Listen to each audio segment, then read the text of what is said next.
आज हम advance Excel के अंतर्गत स्कूल मैनेजमेंट का एक न्यू कंसेप्ट जिस पर काम करना कई मामलों में बहुत आसान है, उसकी हम बात कर रहे हैं। एडवांस एक्सेल की यदि हम बात करें तो असल में एक्सेल के अंतर्गत जो माइक्रोसॉफ्ट ने वीबी के कोड को इम्प्लीमेंट करके और एक नए प्लेटफॉर्म पर इसको लेके आए हैं, वही एडवांस एक्सेल है। अब एडवांस एक्सेल और एक्सेल में कोई डिफरेंट, तो असल में एक्सेल के एडवांस फॉर्मूले का यूज़ करके जब हम मैकेनिज्म तैयार करते हैं और अपने काम को एक आसान तरीके से हम कर सकते हैं, तो वही हमारा एडवांस एक्सेल मैकेनिज्म कहलाएगा। ऐसा नहीं कि पहले बेसिक एक्सेल सीखें फिर एडवांस एक्सेल एक अलग मैकेनिज्म है, ऐसा कतई नहीं है। हम जिस क्लास कंसेप्ट की बात कर रहे हैं उसके अंतर्गत हम एक प्रोजेक्ट बेसिस भी देखेंगे, यानी कि एक्सेल में का सही यूटिलाइजेशन कैसे हो रहा है वो भी हम समझेंगे। साथ ही साथ उसमें क्या क्या फॉर्मूले फंक्शन, उसकी मेथड क्या है वो भी हम समझेंगे, ताकि आप एक सही यूज उसका सीख पाए, समझ पाए काम करने की दृष्टि से। ऐसा नहीं कि वी लुकअप कैसे काम करता है, इस लुकअप कैसे काम करता है, इतना ही हम नहीं बता रहे।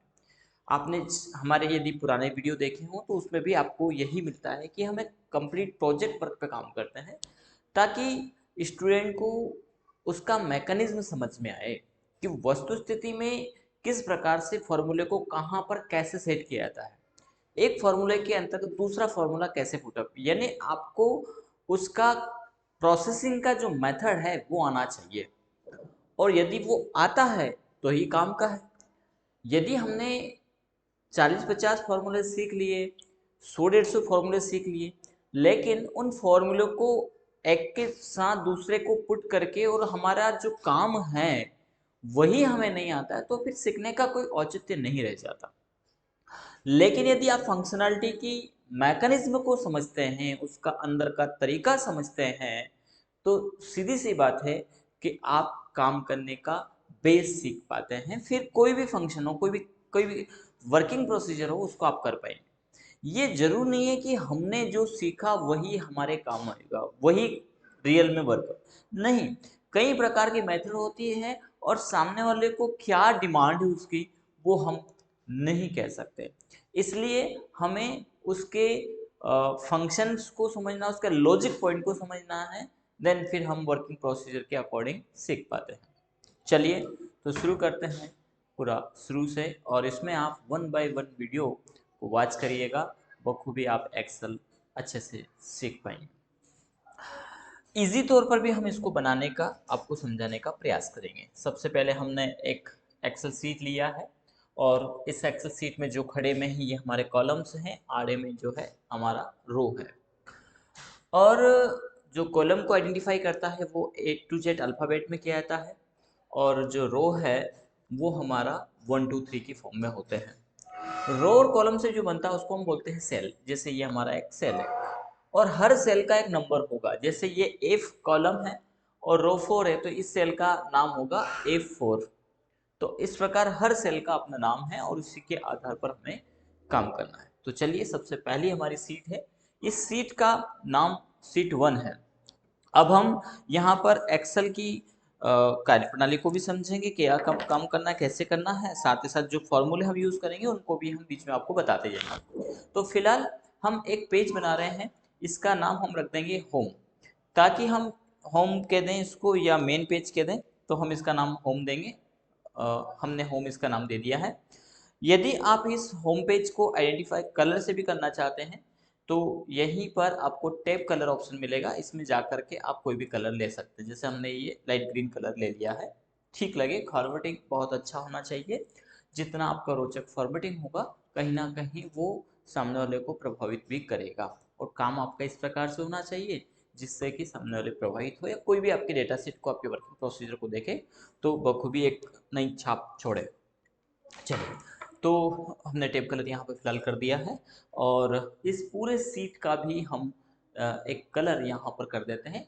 पूरे सीट को सिलेक्ट करने के लिए, चूंकि ये रो है और ये कॉलम है, यदि आप यहाँ कॉर्नर को क्लिक करते हैं तो ये पूरा रो और कॉलम, जिसमें 10,48,000 हमारी रो है और जो है कि 16,000 हमारे कॉलम हैं, तो ये पूरे रो और कॉलम यहाँ पर हमारा सिलेक्ट हो चुका है। इसके बाद हम कोई भी यहाँ पर एक कलर फिलहाल के लिए ले लेते हैं। ये माना कि हमने एक कलर लिया है होम पेज का, जिससे हमारे रो कॉलम दिखाई नहीं दे रहे हैं और अभी दिखाने की हमें देखने की ज़रूरत भी नहीं है। दूसरा, हम यहाँ पर अपना नाम देना चाहेंगे, जो भी इंस्टीट्यूट या कॉलेज है उसका। तो उसके लिए आप पर्टिकुलर कितना भी लोकेशन, जितना आप चाहें, जितना डिटेल में चाहें उतना देने के लिए आप इसको सेलेक्ट कर लीजिए। थोड़ा सा माउस हल्का सा परेशान कर रहा है, चेक करते हैं हम इसको। तो ये हमने इसका थोड़ा डिफरेंट कलर ले लिया है। साथ ही साथ इस पे बॉर्डर पे जा करके इसका हम आउटसाइड बॉर्डर भी सेट कर देते हैं, तो ये इस प्रकार से दिखाई देगा। अब देख भी पा रहे हैं इसको, ठीक है। चलिए आगे हम बात करते हैं इसमें।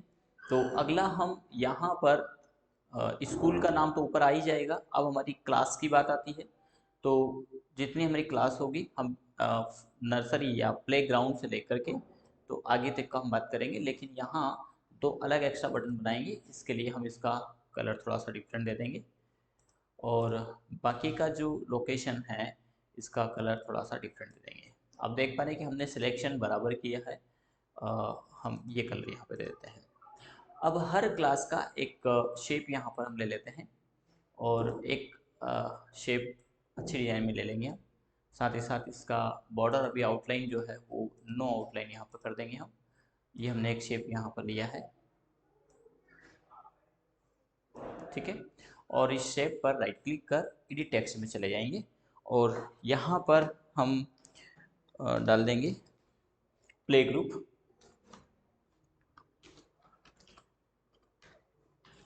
ये हमारी क्लास हो जाएगी पहली, प्ले ग्रुप वाली क्लास। इसको थोड़ा सा छोटा कर देंगे, फ़ॉन्ट को बोल्ड अवश्य कर दें आप। फ़ॉन्ट को हम बोल्ड कर देंगे होम में जा कर के और यहाँ बोल्ड ले लेंगे। आउटलाइन में एक्स्ट्रा जा रहा है तो हम थोड़ा सा इसको छोटा कर देंगे, ठीक है। कलर हम कोई सा भी रख सकते हैं, शेप कलर जो आप चाहें वो शेप कलर यहाँ पर रख लीजिए। इसी के बाद कंट्रोल डी से इसी का डुप्लीकेट करेंगे और हमारी 12th तक की क्लास होगी। तो इनके डिफरेंट डिफरेंट कलर भी रख सकते हैं, या आपको लगता है कि नहीं हमें तो एक जैसे कलर में ही पसंद है, तो आप जैसा चाहें वैसा आप रख सकते हैं। हमें थोड़ा डिफरेंट कलर ज़्यादा ठीक लगता है, तो हम ये सिलेक्ट करेंगे। देन दोनों को सिलेक्ट करके भी हम कॉपी पेस्ट कर सकते हैं।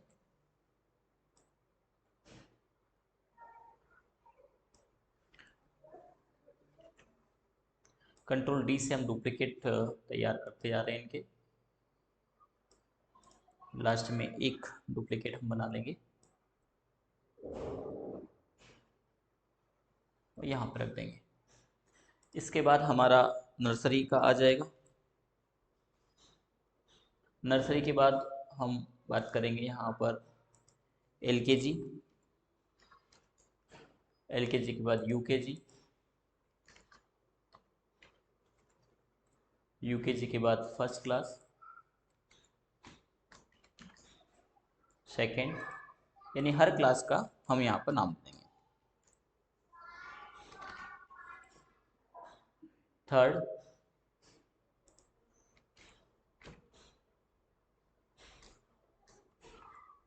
ये हमने दे दिया है। एक किसी सेप को सेलेक्ट करके, और चूंकि ये सेप है हमारा, कंट्रोल ए करेंगे तो ये सभी सेप हमारे सेलेक्ट हो जाएंगे। सभी को सिलेक्ट हमने किया है। देन अलाइनमेंट हम सेंटर कर देते हैं। साथ ही साथ थोड़ा सा फ़ॉन्ट साइज बढ़ाना है, बढ़ा भी देते हैं। आपको एक साथ बोल्ड करना है, बोल्ड अप कर सकते हैं। और यदि आपको लगता है कि फ़ॉन्ट का कलर हमें चेंज करना चाहिए तो आप यहाँ पर फ़ॉन्ट का कलर चेंज कर सकते हैं। देन थोड़ा सा साइज और बढ़ा देते हैं, ठीक है। इतना हमारा फ़ॉन्ट साइज बढ़ गया, ये पर्याप्त है। सभी सिलेक्ट है, उसी स्थिति में हम कंट्रोल डी से डुप्लीकेट बना लेंगे, जिससे हमें बार बार शेप नहीं लेना पड़ेगा और इन शेप का यूज़ हम आगे कर पाएंगे और डिजाइनिंग भी एक जैसे शेप में ठीक ठाक लगेगा। इसी के बाद एक बार और हम डुप्लीकेट बना लेते हैं और एक बार और डुप्लीकेट बना लेते हैं। तो काफ़ी शेप हमने बनानी है, यानी ये वो शेप होंगे जो हमें निर्धारित पर्टिकुलर सीट तक पहुंचाने का काम करेंगे। ठीक है, अब एग्जाम्पल के तौर पर जैसे हम एक यहाँ पर सीट लेंगे, प्लस को क्लिक करेंगे, सीट आ गई है और इस सीट पर हम फी रिसिप्ट यहाँ पर तैयार करेंगे। तो इसका नाम हम देंगे फी रिसिप्ट या फी स्लिप, जो भी आप देना चाहें। आप फी स्लिप दे सकते हैं, रिसिप्ट दे सकते हैं, नहीं। इसका भी कोई कलर आपको करना है, टैब कलर, राइट क्लिक करिए, टैब कलर में चले जाइए और जो भी कलर में आप रखना चाहें वो रख सकते हैं। तो ये इस प्रकार से आ जाएगा। एक और सीट हम ले लेते हैं और फी स्लिप के जस्ट बाद में लेंगे इसको हम। फी स्लिप हमारी पहले आएगी, पहले आएगी मीन्स हम पहले चाहते हैं इसलिए।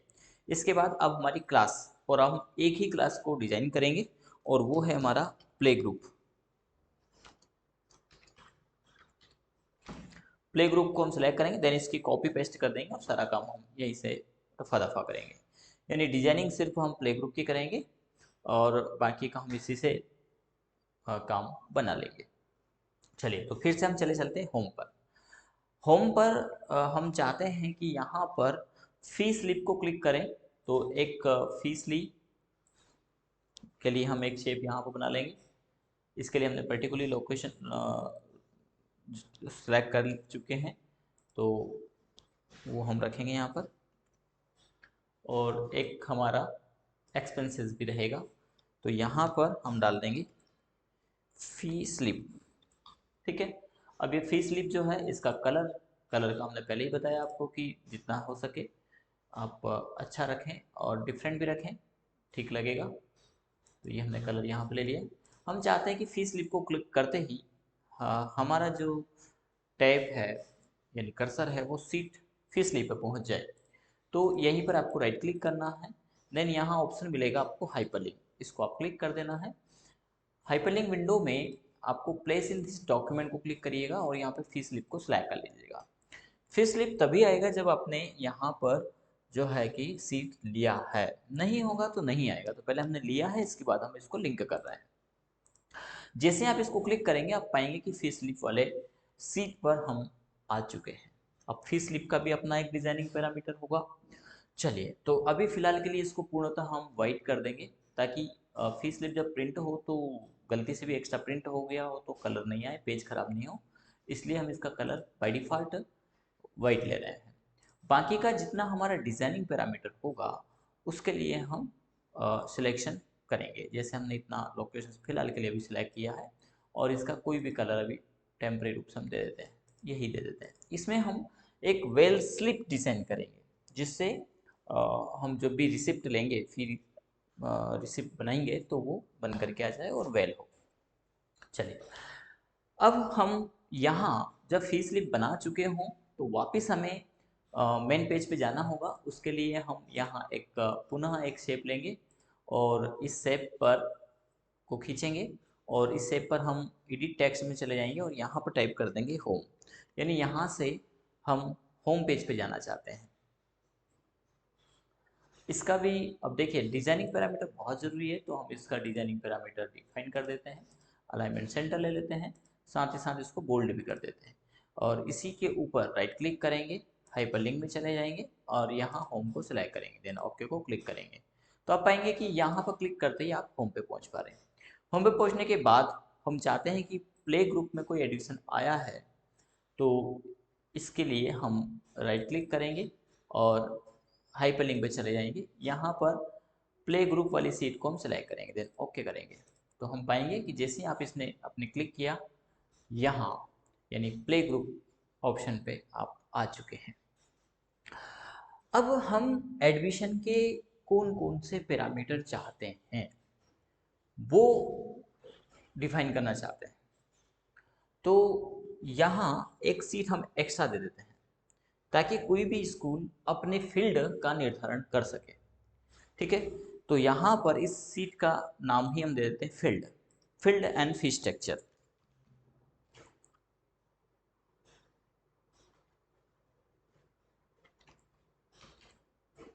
Field and fee structure.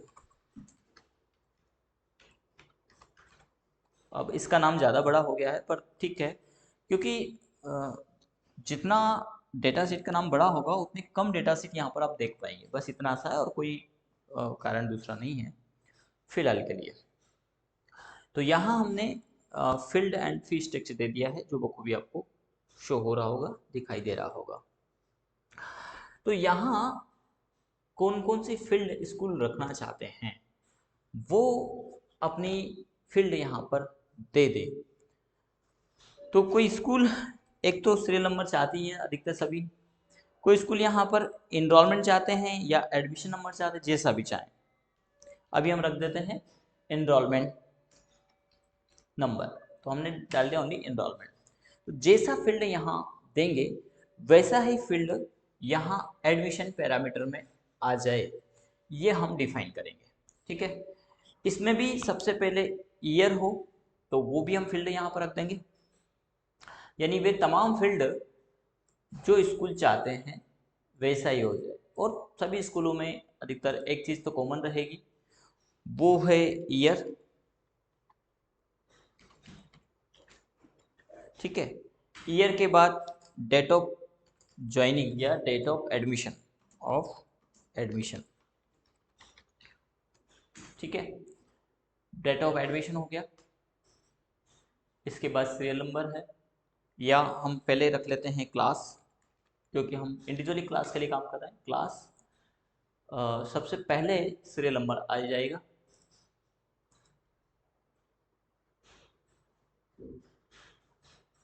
तो इन तीनों फील्ड को हम आगे रख लेते हैं और ऐसे हम रख देते हैं।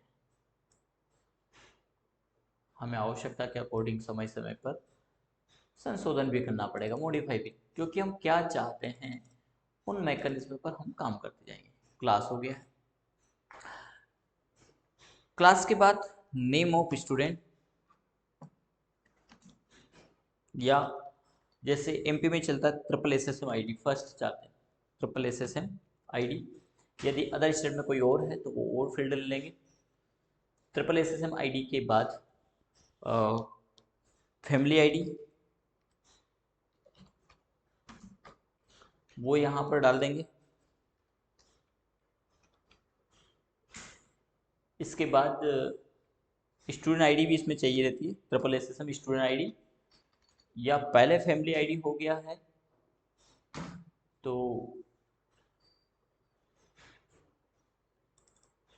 इसको थोड़ा सा हम शॉर्ट में डिफाइन कर देते हैं, एफ ट्रिपल एसएसएम आईडी और चाइल्ड के लिए सी ट्रिपल एसएसएम आईडी।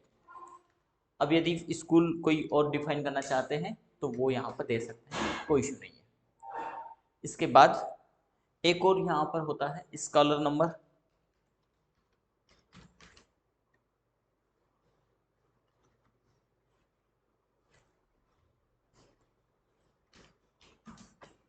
वो हम डाल देंगे। इसके बाद name of student,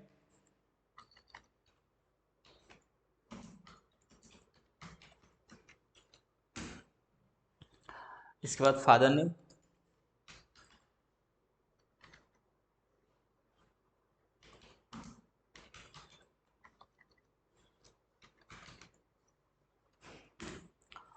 father name, mother name,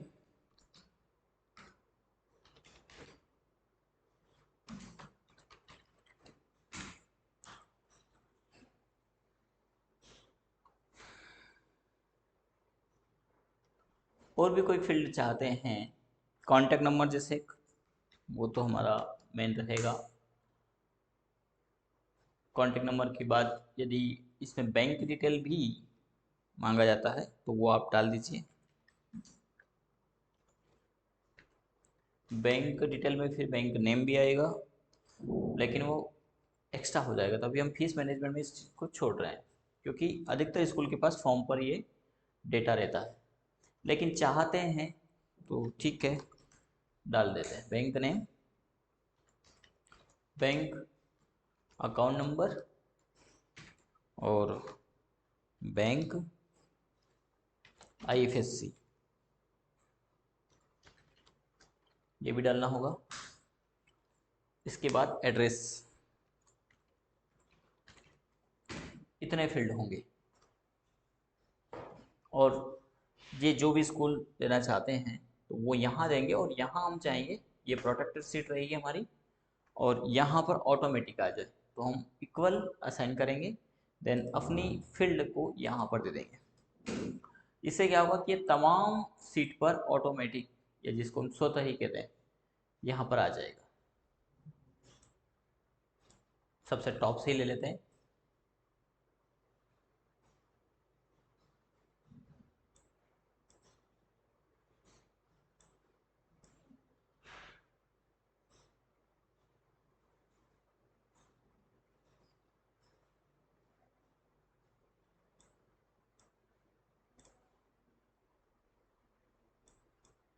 ठीक है, अब ये इतने फील्ड कंपलसरी है। तो क्या करना है, हम इन फील्ड की यहाँ से फिलिंग करेंगे।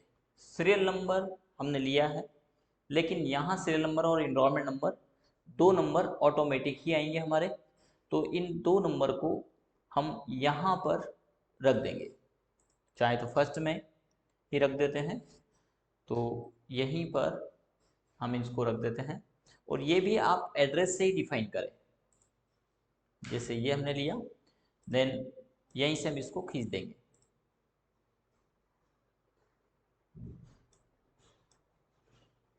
इसने ऐसे नहीं लिया है, ठीक है। हम दूसरा एड्रेस इसको डिफाइन करते हैं, एनरोलमेंट नंबर का ये ले लिया है, और दोनों को डिफाइन करके फिर आगे बढ़ाते हैं। शायद ले ले, नहीं, ऐसे में तो वो एड्रेस पर्टिकुलर डिफाइन नहीं करेगा, कोई बात नहीं। लेकिन यहाँ पर हमने इसका एड्रेस दे दिया है, तो B3 हमने दिया है, और नेक्स्ट में हम B4 चाहते हैं, ठीक है। यहाँ जबकि इसने D2 लिया है, ठीक है, तो इसको हम एक को लॉक कर देंगे F4 से। F4 हमने किया तो B और 3 दोनों की जगह लॉक लग गया है, जबकि हम यहाँ पर इस लॉक को हटा देंगे। 3 की जगह अब हम 4 चाहते हैं। देखते हैं क्या ऐसा करने में सक्षम है। इनरोलमेंट ये आ रहा है, नहीं हुआ। तो यहाँ पर क्या आया, B वही है, 3 ही लेगा, ऐसे में नहीं चलेगा ये, कोई बात नहीं।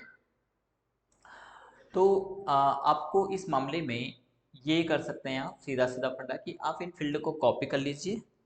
कॉपी करने के बाद यहाँ कर्सर को हम रखेंगे ईयर से ही, और पेस्ट में जाएंगे, देन इसको ट्रांसफॉर्म हम पेस्ट करेंगे।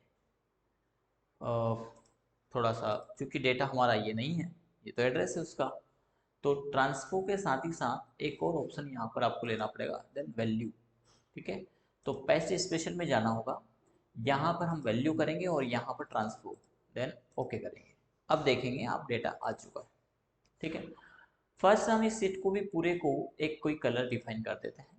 अब हम रहेगी बात फॉर्मेटिंग की, तो अब हम फॉर्मेटिंग यहाँ से स्टार्ट कर देंगे। ये पूरा पैरामीटर है हमारा, तो इस पूरे को एक जैसे कलर में आप कोई सा भी कलर आप ले लीजिए, डिफाइन कर दीजिए। देन ये हमारा एक फील्ड है, तो हम यहाँ पर दो रो को सिलेक्ट करेंगे, और दोनों का कलर कोई भी डिफरेंट कलर हम डिफाइन कर देते हैं। फिलहाल के लिए हमने डार्क कलर लिया। फ़ॉन्ट को बोल्ड कर देते हैं, और फ़ॉन्ट का जो कलर है वो लाइट कर देते हैं। अलाइनमेंट सभी का एक साथ सिलेक्ट ही है, सेंटर कर देंगे। तो ये हमारे डेटा फील्ड यहाँ पर आ चुके हैं। यहाँ पर हम इन सभी को सिलेक्ट करके एक बॉर्डर असाइन कर देंगे, और इन फील्ड को लेकर के एक पर्टिकुलर लोकेशन हम सिलेक्ट करके इसका थोड़ा सा कलर, हमने पहले भी कहा है कि जितना अच्छा हो सके फॉर्मेटिंग हम करेंगे। आउटलाइन सेट कर देते हैं इनका। अब इनरोलमेंट नंबर और सीरियल नंबर की हमें यहाँ पर आवश्यकता नहीं है, फिर यहीं पे देंगे हम। ईयर हम चाहते हैं, तो ईयर को आप जितने भी ईयर्स हैं वो आप डिफाइन कर दीजिए, तो इसका एक हम ड्रॉपअप बना लेंगे, और ये हम सब कुछ फील्ड और फीस स्ट्रक्चर बना लेंगे। तो यहाँ से हम ईयर डाल देते हैं, जैसे 2023 से आगे की ही बात करेंगे, हम पीछे तो जाएंगे नहीं। तो 2023-24 हमने डिफाइन किया है, कहाँ तक के लिए हम इसको यूज़ करने वाले हैं उतना हम सिलेक्ट करेंगे। अभी 2038 तक आप इसको यूज़ कर सकते हैं। यहाँ ईयर वाले पैरामीटर पे आए हैं और यहाँ पर एक ड्रॉपअप बनाएंगे, और ड्रॉपअप बनाने के लिए चले जाना है डेटा के अंतर्गत। यहाँ पर ऑप्शन मिलेगा डेटा वैलिडेशन, इसके अंतर्गत डेटा वैलिडेशन को हम क्लिक करेंगे। देन यहाँ हम सिलेक्ट करेंगे लिस्ट को, लिस्ट में सोर्स को सिलेक्ट करेंगे। देन हम सोर्स ले लेते हैं हमारा ये वाला, यहाँ से हम सिलेक्ट करना स्टार्ट करेंगे।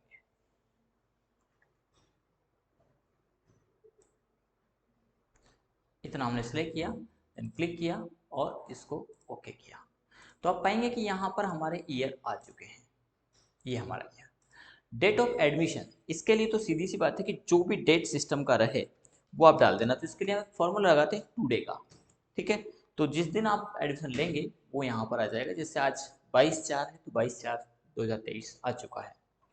अलाइनमेंट ज़्यादा अच्छा है कि आप पूरे को सिलेक्ट करें, यानी इतने को पूरे को मीन सेंस। देन अलाइनमेंट हम इनका कर देते हैं सेंटर, साथ ही साथ आप बोल्ड भी कर सकते हैं। थोड़ा सा साइज भी हम इस रो का बढ़ा लेते हैं। ये आ गया। डेट ऑफ एडमिशन इसमें नीचे आ रहा है, तो वो आगे का मामला रहेगा, उस समय हम देखेंगे। यहाँ हम क्लास, तो हमारी कितनी क्लासेस है, कौन कौन सी क्लासेस है, वो भी हम यहाँ फेस स्ट्रक्चर और क्लास जो हम बनाएंगे तो वो हम यहाँ पर बना लेंगे। कहीं पर भी आप बना सकते हैं। जैसे हम यहाँ से प्ले ग्रुप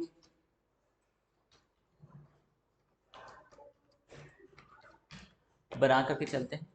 प्ले ग्रुप के बाद नर्सरी,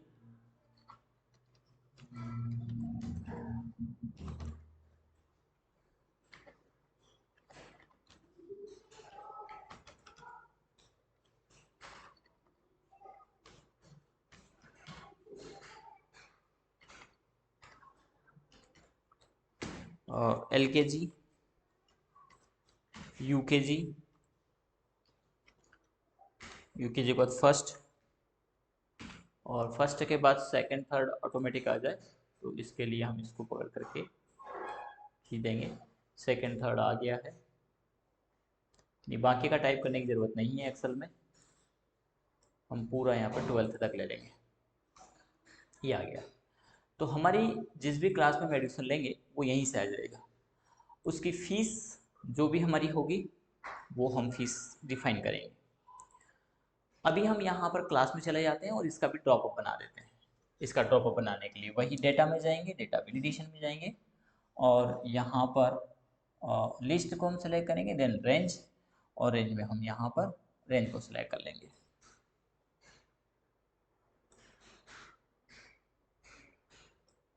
देन क्लिक करेंगे और ओके कर देंगे। तो यहाँ पर आप पाएंगे कि ये प्ले ग्रुप भी आ गया। अब ट्रिपल SSM ID तो ये पेरेंट्स से लेना होगा एडमिशन के समय, चाइल्ड भी, स्कॉलर नंबर भी उसी समय लेना होगा। नेम ऑफ एडमिशन यहाँ पर हम डालेंगे, father name, mother name, contact number, bank IFSC, bank account, address, ये सब डालना है, डेटा फीड करना है। तो आज की क्लासेस में हमने इतना डिजाइन किया है। आप यहाँ तक का प्रैक्टिस करिए, प्रैक्टिकल करिए। देन हम नेक्स्ट क्लासेस में इसके आगे का डेटा कंटेंट